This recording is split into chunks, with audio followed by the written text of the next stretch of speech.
छत्तीसगढ़ में चुनाव 2 चरणों में संपन्न हुए। मतदान कार्य के बाद इंतजार 3 दिसंबर को होने वाली मतगणना का किया जा रहा है। मतगणना से पहले सियासी दलों के अपने अपने दावे हैं। एक ओर जहां बीजेपी की ओर से पूर्व सीएम डॉक्टर रमन सिंह बहुमत के साथ सरकार बनाने का दावा कर रहे हैं, तो वहीं दूसरी ओर आंकड़ों को लेकर कांग्रेस की ओर से मुख्यमंत्री भूपेश बघेल रमन सिंह पर तंज कसते हुए कहते हैं कि जब रमन सिंह की लोकप्रियता चरम पर थी तब भी आंकड़ा 52 सीटों तक नहीं पहुंच पाया था, तो अब कहां से आएगा। वहीं ये भी कहते हैं कि बीजेपी के पास कोई काम धाम नहीं है, इसीलिए 3 तारीख तक ऐसा ही कहेंगे और करेंगे।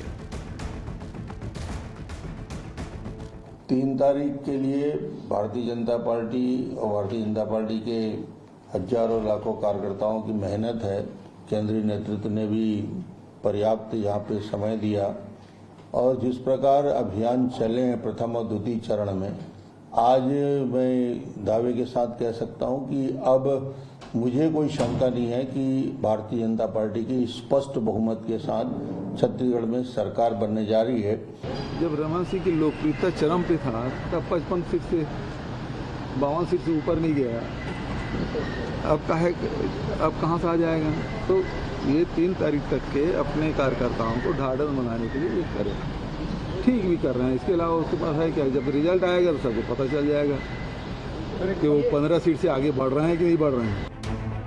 ऐसा नहीं है कि सत्ता एक दावे अनेक की चर्चाओं के बीच केवल पूर्व सीएम और वर्तमान सीएम ही सत्ता के समीकरण को पार करने की बात कह रहे हैं। चुनाव के बाद पहली बार रायपुर पहुंचे नेता प्रतिपक्ष नारायण चंदेल ने भी जीत का दावा किया, जिस पर कांग्रेस के वरिष्ठ प्रवक्ता धनंजय ठाकुर ने राहुल गांधी के विवादित बयान के पनौती शब्द का इस्तेमाल छत्तीसगढ़ भाजपा के लिए किया है। और हमें पूरा विश्वास है कि प्रदेश की जनता का, मतदाताओं का आशीर्वाद भारतीय जनता पार्टी को प्राप्त होगा। जब 3 दिसंबर को मतगणना होगी तो भारतीय जनता पार्टी को स्पष्ट बहुमत इस छत्तीसगढ़ प्रदेश में मिलेगा और भाजपा की सरकार पूर्ण बहुमत के साथ में छत्तीसगढ़ में बनेगी। भाजपा नेताओं को दिन में सपना देखना बंद कर देना चाहिए। 15 साल के रमन भाजपा शासनकाल को प्रदेश की जनता ने पनौती माना था और 15 सीट में समेट दिया था। बीते 5 वर्षों में कांग्रेस की सरकार में प्रदेश के हर वर्ग के साथ न्याय हुआ है, प्रदेश खुशहाल हुआ है और कांग्रेस 75 से अधिक सीट जीतकर पुनः सरकार बनाने जा रही है। भाजपा नेताओं की तो आदत है हवाई बात करना, बड़े बड़े दावे करना और गुमराह करना।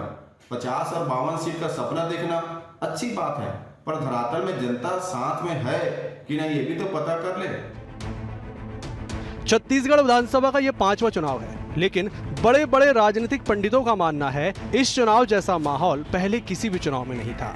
बहरहाल इन तमाम दावों और वादों के बाद 3 दिसंबर को ही पता चलेगा कि आखिरकार जनता जनार्दन ने किसे अपना सिरमौर चुना है। Bureau report, BSTV।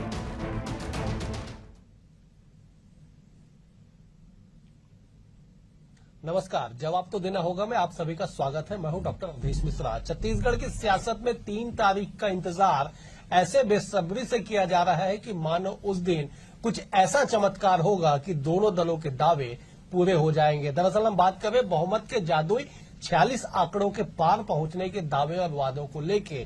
बीजेपी दावा कर रही है कि पूर्ण बहुमत के साथ वो सत्ता के शिखर तक पहुंचेगी, तो वहीं कांग्रेस भी इस बात का दम भर रही है कि जब डॉक्टर रमन सिंह की लोकप्रियता अपने चरम पे थी तो भी वो 50-52 के आंकड़ों के आगे नहीं पहुंच पाए, तो अब कैसे संभव हो पाएगा। बहरहाल आज इसी विषय पर चर्चा करेंगे। 3 बेहद ही खास मेहमान हमारे साथ जुड़े हुए हैं। पहले उनका तारुफ आपसे करा देता हूं। बीजेपी की ओर से वरिष्ठ नेता अशोक बजाज जी जुड़े हुए हैं। अशोक जी, आपका स्वागत है। कांग्रेस की ओर से वरिष्ठ प्रवक्ता धनंजय ठाकुर जी हैं और वरिष्ठ राजनीतिक विश्लेषक पत्रकार डॉक्टर अनिल द्विवेदी भी हमारे साथ है। अनिल जी, आपका भी स्वागत है जी। अशोक बजाज जी, मेरा पहला सवाल आपसे है, अगर आप 50 के पार तक जाएंगे तो 2003 से लेके 2023 में इतिहास रच देंगे, क्योंकि कभी भी ऐसा नहीं हुआ कि 50 के पार बीजेपी बिना उपचुनाव के परिणाम के पहुंची हो। अशोक जी।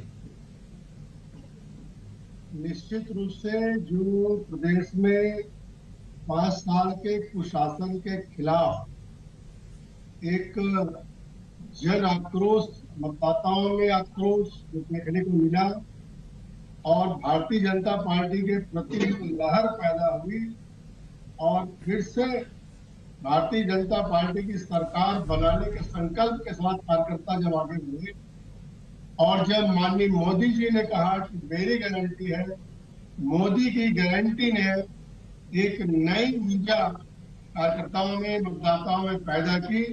और आप देख रहे हैं कि 6 महीना पहले तक जब कोई ये नहीं बोलता था कि भाजपा मुकाबले में है, अब राजनीतिक विश्लेषक भी अब कह रहे हैं कि कांटे की टक्कर है।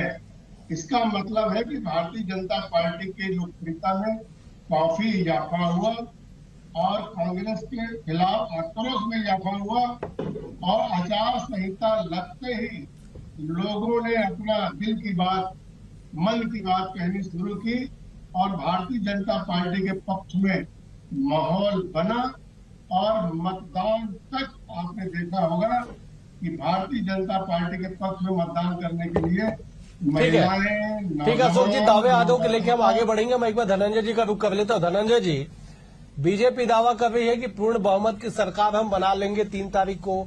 आप दावे कर रहे हैं कि 75 पार इस बार होके रहेगा। कहां तक आंकड़ा पहुंचेगा? आंकड़े के इस जकड़न से कौन बाहर निकल पाएगा? देखिए अवधेश जी, भारतीय जनता पार्टी असल मायने में जो अभी के जो चुनाव हुए हैं वहां तो कहीं भी मैदान में नजर ही नहीं आई है। ये बाहर से 200 से अधिक बाहर से आयातित अपने नेता को बुलाकर प्रदेश में चुनाव लड़े हैं। इनके पास जो कार्यकर्ता और नेता हैं वो भाजपा के 90 जो विधानसभा के जो प्रत्याशी घोषित थे उनके खिलाफ खड़े हुए थे और जनता इनके साथ कभी नहीं रही है। अब पूरे प्रदेश में कांग्रेस की लहर चल रही है क्योंकि छत्तीसगढ़ में मुख्यमंत्री भूपेश बघेल जी का चेहरा, सरकार के काम और कांग्रेस की घोषणा पत्र पर हर वर्ग ने भरोसा किया है। और भारतीय जनता पार्टी का ना तो घोषणा रहा है ना कुछ रहा। जिस प्रकार से मोदी की गारंटी करते रहे, जब गारंटी फॉर्म जारी होने के 3 दिन बाद वो गारंटी फॉर्म कूड़ेदान में नजर आया है, कहीं पे नालियों पर नजर आया, कहीं सड़कों पर। तो मोदी की गारंटी को तो भाजपा नेता ही खारिज कर दिए और भाजपा कहीं मैदान में थी नहीं। अब उसके बाद अगर ये बोलते हैं कि 52 लाएंगे, 55 लाएंगे तो हास्यास्पद है ना। और मुख्यमंत्री भूपेश बघेल जी ने सही कहा है, जब डॉक्टर रमन सिंह जी 2003 मुख्यमंत्री बने उसके बाद जो भी चुनाव हुए, 2 चुनाव कभी तो 50 के आसपास का आंकड़ा आम चुनाव पहुंच नहीं पाया इनका। ये लाग लपेट करके उपचुनाव में बाधा उत्पन्न करके जरूर उस आंकड़े कभी कभार छूने का प्रयास किया है, लेकिन जनता कभी इनको 50 सीट दी नहीं है। तो इनकी स्थिति आप देख लीजिए। और 2018 के परिणाम आप देख लीजिए। 15 साल सत्ता जो भारतीय जनता पार्टी थी उसको तो प्रदेश की जनता ने पनौती माना था और 15 सीट में समेट दिया। इस बार ये 13 सीट बचा ले, बड़ी बात होगी। ठीक है, चले मैं अनिल जी का रुख कर लेता हूँ। अनिल जी, पनौती शब्द का इस्तेमाल बड़े जोर शोर से देश की राजनीति में इन दिनों हो रहा है।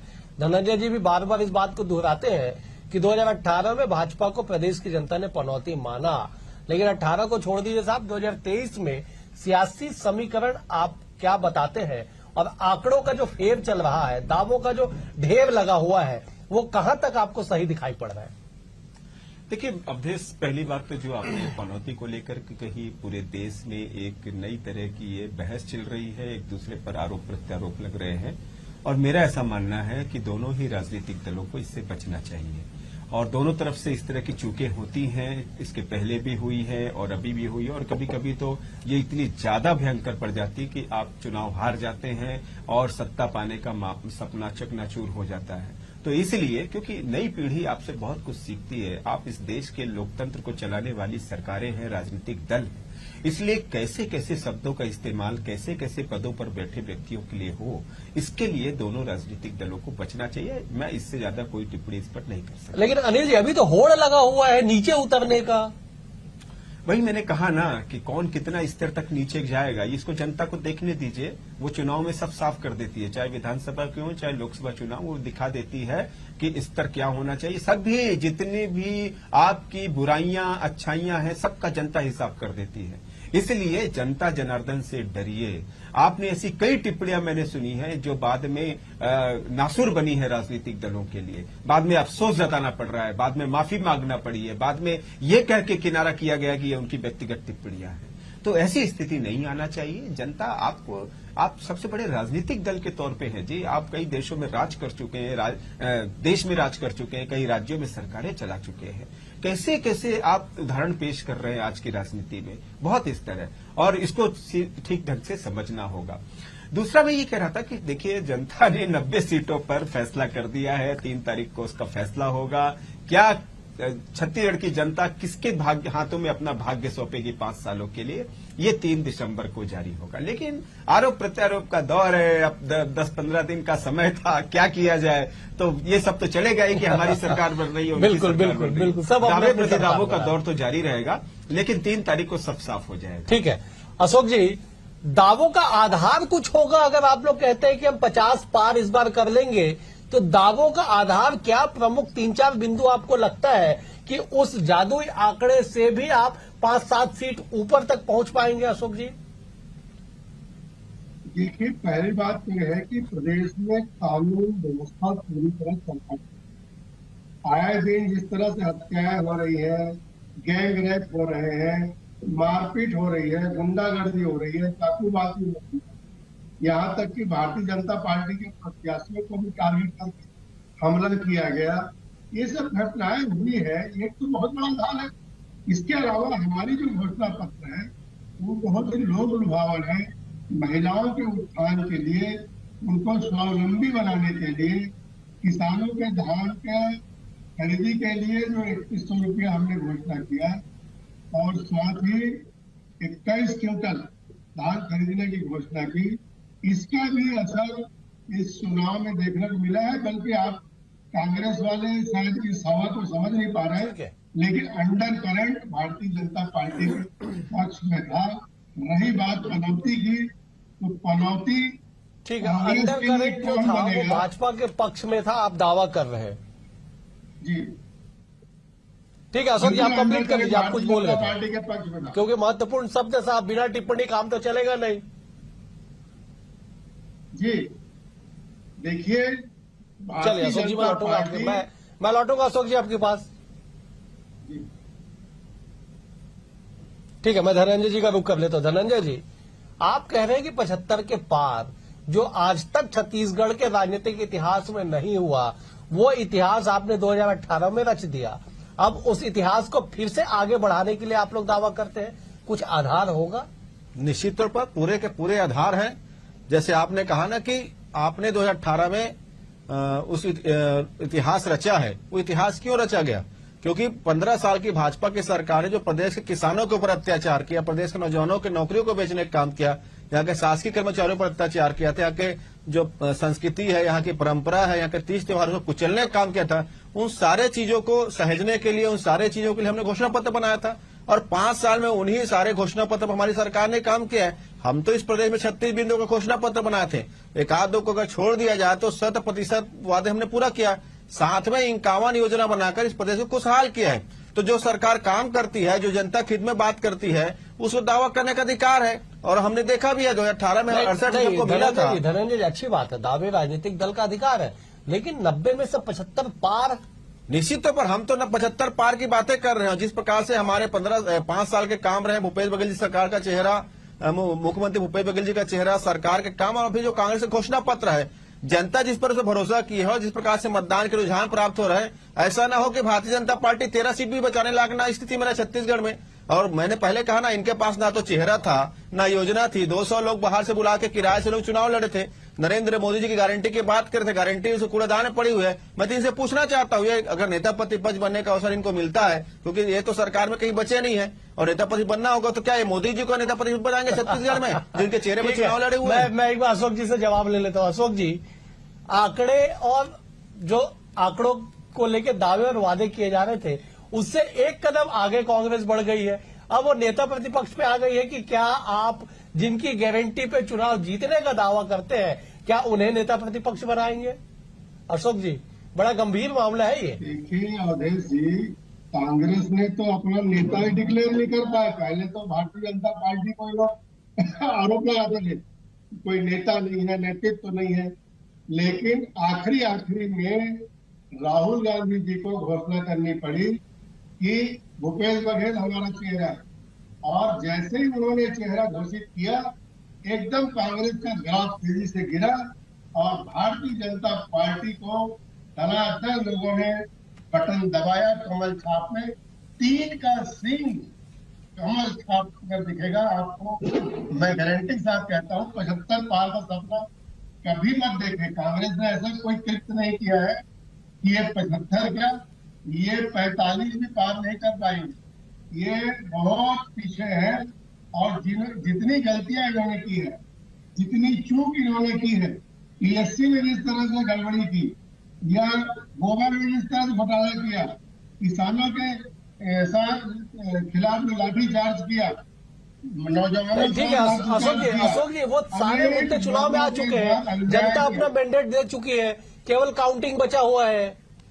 बताइए ना अशोक बजाज जी, एक छोटा सा निवेदनपूर्वक सवाल है, क्या नरेंद्र मोदी जी को अब नेता प्रतिपक्ष बनाएंगे छत्तीसगढ़? धनंजय जी आपकी बात आ गई है, मैं एक बार अनिल जी का रुख कर लेता हूं। अनिल जी, आप 75 पार का दावा किया जा रहा है, इतिहास के बेहद करीब ये होगा अगर ऐसा हो गया। भूपेश बघेल जी, दिल्ली के बाद छत्तीसगढ़ भूपेश बघेल जी शामिल हो कि जिस तरह से भूपेश बघेल जी, लेकिन धनंजय जी ने इस बात को और आगे बढ़ा दिया, नेता प्रतिपक्ष के चेहरे तक ये उतर आए। खड़े हैं हमारा तो मुख्यमंत्री भूपेश बघेल जी है। धनंजय जी को अनिल जी को कंप्लीट करने दीजिए। धनंजय जी, अशोक जी मैं लौटूंगा आपके पास, अशोक जी लौटूंगा मैं आपके पास, अशोक जी मैं लौटूंगा आपके पास। अनिल जी आप कंप्लीट देखिए, अवधेश हमने 2018 का चुनाव देखा है और तब कांग्रेस ने कोई चेहरा तय नहीं किया था। प्रदेश कांग्रेस अध्यक्ष भूपेश बघेल जी थे और उन्होंने काफी मेहनत की थी और पार्टी को खड़ा करके आगे ला दिए थे। बाद में आलाकमान ने तय किया और वो चीफ मिनिस्टर बने थे।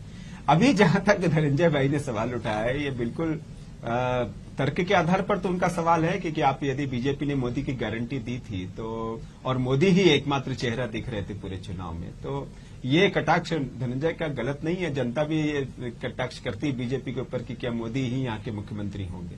बहरहाल ऐसा संभव नहीं है। देखिए क्या होता है कि आप एक फेस सामने रखते हैं। अब जैसे भूपेश बघेल जी ने या पिछली सरकार में वादा किया कि हम घोषणा पत्र लाए। जनता बेसिकली घोषणा पत्र देखती है कि आपका विजन क्या होगा सरकार चलाने का, हमारे कल्याण कैसे होंगे, हमारी योजनाएं कैसे चलेंगी और विकास कैसे होगा, ये एक खाका वो घोषणा पत्र में देखती है। लेकिन उस घोषणा पत्र पर मुहर लगाने के लिए, उस पर विश्वास दिलाने के लिए आखिर आप राहुल गांधी को लेकर के आए थे ना। राहुल गांधी जी ने वादा किया ना कि हमारी सरकार बनेगी तो 7 दिन के अंदर हम ये सारी चीजें लागू कर देंगे और कांग्रेस ने उसे ईमानदारी के साथ लागू किया, इसमें दो मत नहीं है। आज यदि मैदानी इलाकों में कांग्रेस की बहुत बढ़त दिख रही है, ये ऐसा अनुमान लगाया जा रहा है, तो उसकी एक वजह यही है कि उसकी नीति और योजना और घोषणा पत्र पे जनता का भरोसा है, क्योंकि वो साबित हो चुका है। बीजेपी ने भी ऐसा नहीं कि घोषणा पत्र बिल्कुल बहुत पीछे किया, बीजेपी ने भी घोषणा पत्र अच्छा रखा, बल्कि कांग्रेस ने तो जब उन्होंने 13,000 रुपए महीना साल का देने की बात कही तो कांग्रेस ने कहा कि हम 15,000। तो घोषणा पत्र, इससे ये पता चलता है कि नेता और चेहरा उतना मायने नहीं है, जनता के लिए घोषणा पत्र मायने है। ठीक है, कौन ज्यादा देगा, और फिलहाल इस पे कांग्रेस मुझे ज्यादा बढ़त बजाती नजर आ रही है। ठीक है अशोक जी उस सवाल का जवाब आपके तरफ से पेंडिंग है जो धनंजय जी ने उठाया है। हालांकि अनिल जी ने उस पर विस्तार से अपनी बातें कह दी है, लेकिन भरोसा, चेहरा, इसके इर्द गिर्द ये पूरा चुनाव घूमा है, क्या कहेंगे इस पे? देखिए, मोदी जी हमारे नेता हैं, देश के नेता हैं, भाजपा के नेता हैं और पूरे विश्व के। उनके कद के बराबर विश्व में कोई नेता नहीं है।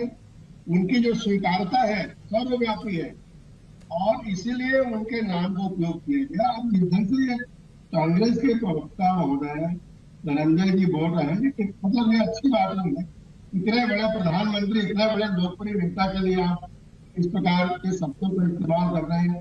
इनके राहुल गांधी जी पनौती बोल रहे हैं, तो ये जो बात कह रहे हैं ना, ये हार की चीज है, ये हार के पहले की चीज है। अभी हारने तो दीजिए इनको, इनकी सरकार खिसकने दीजिए, हम वाले क्या क्या बोल रहे हैं।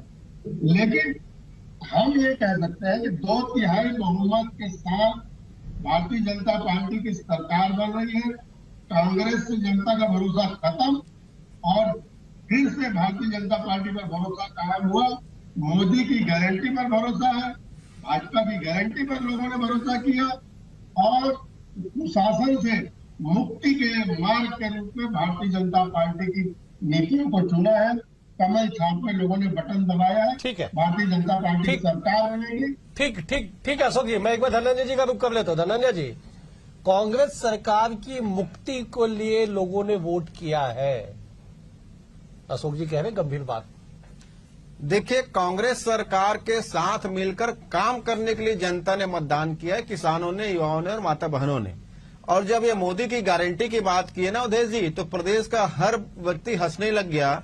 बोले जो देश के प्रधानमंत्री हैं, जिनके पास ये ताकत है, ये पावर है, और जिनके कारण भी बताते ना कि जो 410 रुपए का रसोई गैस का सिलेंडर था मनमोहन सिंह की सरकार में, नरेंद्र मोदी जी के शपथ लेने के बाद वो सिलेंडर के दाम बढ़ते गए, 1200 रुपए तक पहुंच गया। और वही व्यक्ति प्रदेश में आज बोलते हैं कि 500 रुपए रसोई गैस में सब्सिडी देंगे, तो जनता पूछती है ना भाई, छत्तीसगढ़ में आप देने जा रहे हैं, आपको तो ऑर्डर जारी करना चाहिए कि देश भर के लोगों को रसोई गैस के दाम में 500 की सब्सिडी मिलेगा। ये क्यों नहीं करते?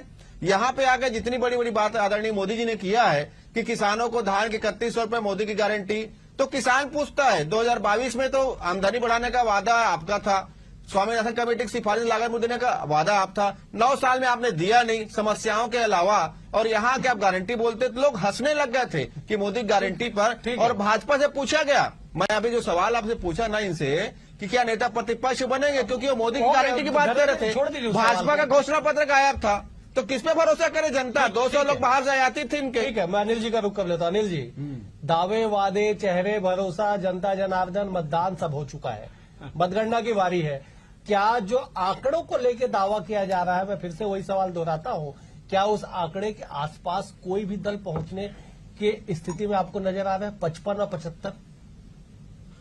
बिल्कुल अवधेश, ये संभव हो सकता है। और छत्तीसगढ़ में ऐसा नहीं कि ये हुआ नहीं है। आज कांग्रेस यदि 72 सीटों पर है तो 75 के आंकड़े को छू ही रही है ना, लगभग छू ही लिया है उसने एक तरह से। तो इसलिए अगर वो 72 सीटें ले चुकी है और अगर वो 75 के वादा कर रही तो वो गलत नहीं है। लेकिन फिलहाल तो अभी छत्तीसगढ़ में इतना संभव हो नहीं पाया है, क्योंकि जो रिजल्ट हमने देखे हैं वो 37, 50, 37, 38, 39 लाइन से के बीच का ही मामला है। और बीजेपी के लिए जरूर थोड़ा चिंतनीय है, क्योंकि देखिए मैं एक रिसर्च पेश कर दूं अवधेश आपके सामने, बिल्कुल, कि पिछले 4 चुनाव हमने देखे हैं और चारों चुनाव में बीजेपी का जो सबसे लोएस्ट था वो है 14 सीटें। कांग्रेस का जो सबसे लोएस्ट था वो गया है 37 सीटें या 34 सीटें मान लें, तो 20 सीटें का अंतर वैसे भी, लोएस्ट में भी कांग्रेस 20 सीटों से आगे है। हाईएस्ट में देखें तो कांग्रेस 72 सीटें चली गई है, कांग्रेस बीजेपी आई थी 52 सीटें, तो वहां पर भी 20 सीटों का अंतर है। तो ये 20 सीटें वो हैं जो रोल होती रहती है क्योंकि छत्तीसगढ़ और यही 20 सीटें हैं जिसपे प्रिडिक्शन या जिसपे जो है अनुमान लगाना अभी मुश्किल हो रहा है कि वो 20 सीट किसके पाले में जाएगा। और ये बात तय है कि वो 20 सीट का फैसला होगा और वही 20 सीट सरकार बनाने के लिए दल को सपोर्ट करेगा।